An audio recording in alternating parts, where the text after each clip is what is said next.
Good morning.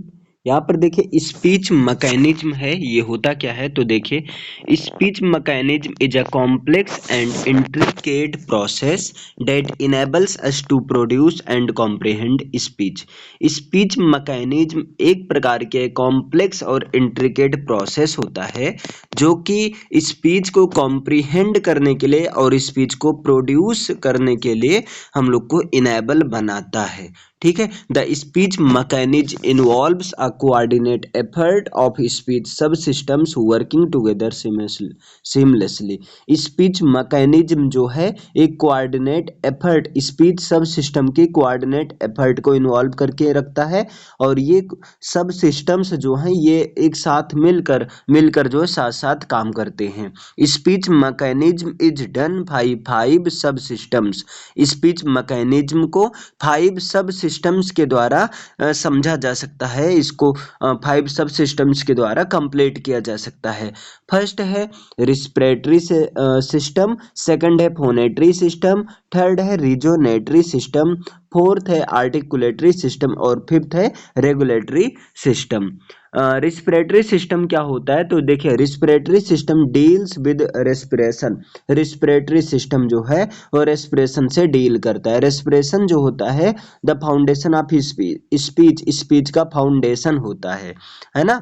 Speech begins with respiration, speech जो है वो रेस्पिरेशन के साथ शुरू होता है। Where the lungs provide the necessary air flow, और यहाँ पर लंग्स जो है नेसेसरी एयर फ्लो को प्रोवाइड करवाता है।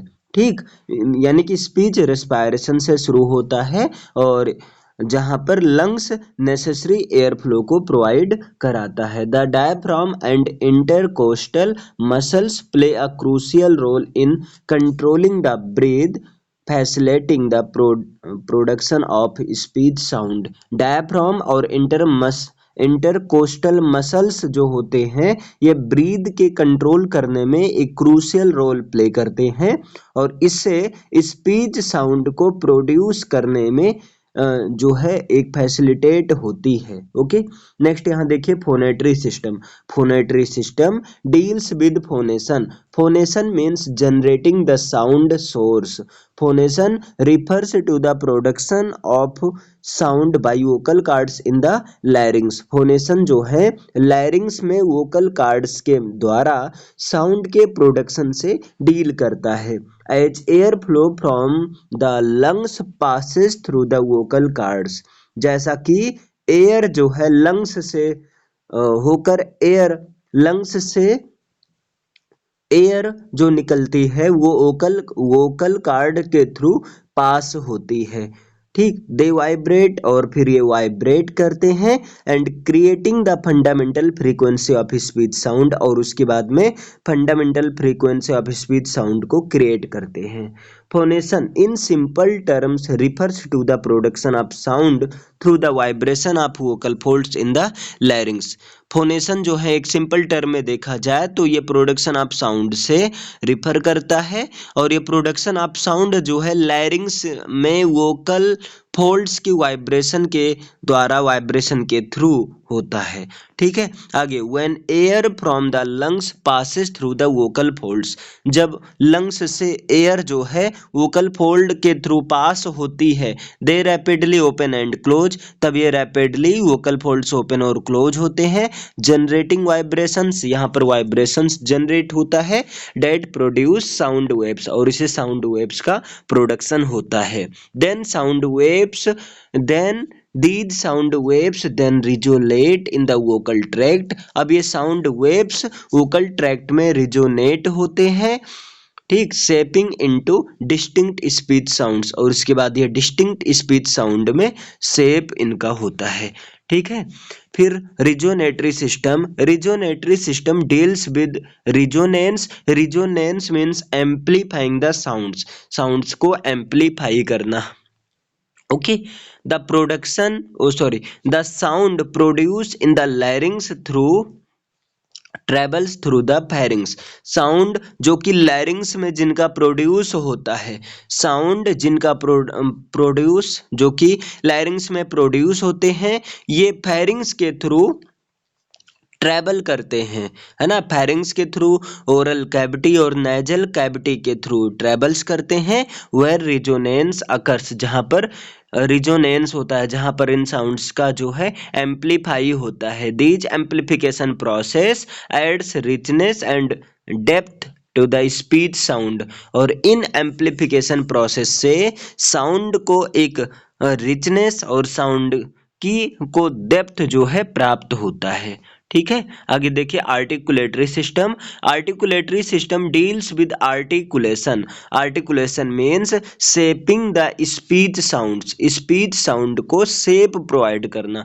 Articulation involves the precise movements of the tongue, lips, jaws and soft palate to shape the sound into recognisable speech sounds और phonemes. Articulation जो है ये tongue, lips, jaws, soft palate, इन सबके एक जो है प्रिसाइज मूवमेंट से है।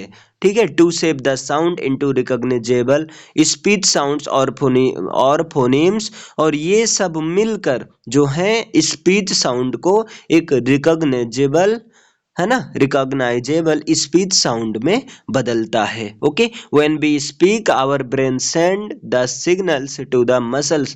जब हम बोलते हैं तब हमारा ब्रेन जो है, ठीक, मसल्स को एक सिग्नल भेजता है, responsible for controlling these speech organs, और ये ब्रेन ही जो है इन स्पीच आर्गन्स के कंट्रोल करने के लिए रिस्पॉन्सिबल होता है।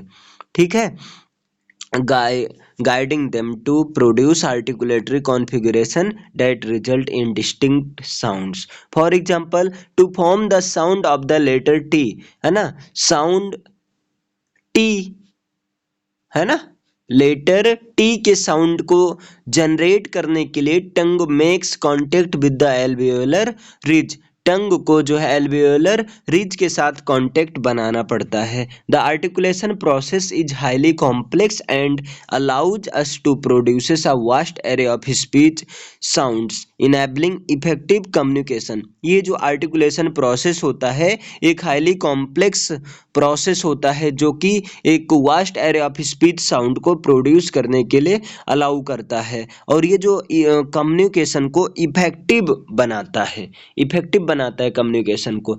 Different languages use different sets of speech sounds. अब डिफरेंट तरह के लैंग्वेज जो होते हैं different sets of speech sounds का यूज करते हैं, and variations in articulation lead to various accents and dialects. और जो आर्टिकुलेशन में वेरिएशंस जो होते हैं यही वेरिएशंस के चलते ही एसेंट्स या डायलेक्ट्स का यूज होता है। Efficient articulation is essential for clear and intelligible speech. Efficient articulation जो होते हैं ये क्लियर और इंटेलिजिबल स्पीच के लिए इसेंशियल होते हैं। रेगुलेटरी सिस्टम, अब देखिए regulatory system deals with the regulation. Regulatory system deals with the regulation. Regulation means the role of the brain and nervous system. जो ब्रेन और नर्वस सिस्टम का रोल होता है उसी को कहते हैं regulation. Brain plays a pivotal role in controlling and coordinating speech mechanism. Brain जो होता है, ठीक, स्पीच मैकेनिज्म को कंट्रोल करने के लिए, उसको कोऑर्डिनेट करने के लिए एक पाइवोटल रोल प्ले करता है। अब यहाँ पर देखिए डिफरेंट ऑर्गन्स ऑफ स्पीच या आर्टिकुलेटर्स। पहला है tongue. The tongue is one of the most versatile articulators and plays a significant role in shaping speech sounds. ये कह रहे हैं टंग जो है मोस्ट वर्सेटाइल आर्टिकुलेटर्स में से एक है और ये साउंड को, स्पीच साउंड को शेप करने के लिए एक सिग्निफिकेंट रोल प्ले करता है। It can be moved forward and upward. ये फॉरवर्ड और अपवर्ड मूव कर सकता है, अप एंड डाउन मूव कर सकता है, and it touches the various parts of mouth to produce different sounds. और ये टंग जो है ये माउथ के वेरियस पार्ट को टच करता है डिफरेंट टाइप के साउंड्स को प्रोड्यूस करने के लिए, है ना। For example the tip of the tongue is involve in producing sounds like TDNL। जो टिप ऑफ टंग होता है वो डिफरेंट साउंड को प्रोड्यूस करने में इन्वॉल्व होता है, जैसे T, D, N और L। while the back of the tongue is used for the sounds like k, g and n, g। जैसे जो बैक ऑफ द टंग होता है वो डिफरेंट साउंड्स को प्रोड्यूस करता है, जैसे के, जी और N, G. Lips, the lips are essential for producing labial sounds. Lips जो होते हैं वो लेबियल साउंड्स को प्रोड्यूस करने के लिए इसेंशियल होते हैं। लेबियल साउंड्स जैसे पी, बी, एम, एफ और V, where the lips either close or come close together during articulation। जहाँ पर लिप्स जो होते हैं आर्टिकुलेशन के दौरान या तो ये क्लोज होते हैं या साथ साथ में क्लोजली आ जाते हैं, ठीक है। teeth, the teeth are involved in producing sounds like th as in think and this। in these sounds the tip of the tongue is placed against the upper front teeth, creating a unique airflow pattern। Okay, next, alveolar ridge। The alveolar ridge is a small ridge just behind the upper front teeth। ये करें upper front teeth के ठीक पीछे एक small छोटा सा ridge होता है जिसे एल्वियोलर रिज कहते हैं। Sounds like T, D, S, Z and I involve the tongue making contact with or near the alveolar ridge. इसके बाद में palate. The palate also known as the roof of the mouth. देखिए palate जिसे roof of the mouth भी कहते हैं, plays a role in producing sounds like S H and C H.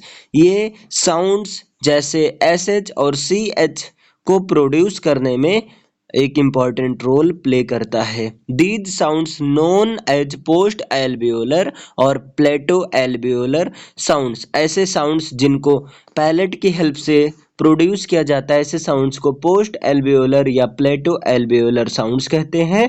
Involve the tongue articulatory against the area just behind the alveolar ridge. इसके बाद में बेलम। बेलम जिसको soft palate भी कहते हैं।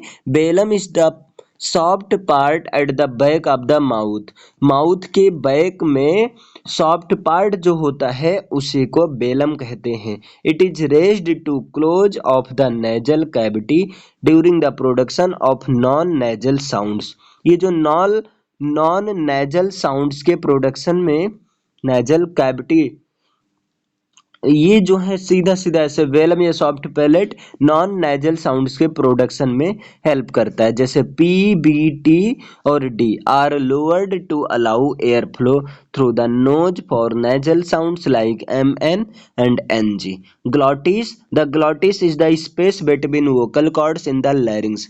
ग्लॉटिस जो होता है लैरिंग्स में वोकल कॉर्ड्स के बीच में जो स्पेस होता है उसी को ग्लॉटिस कहते हैं। ग्लॉटिस किसे कहते हैं?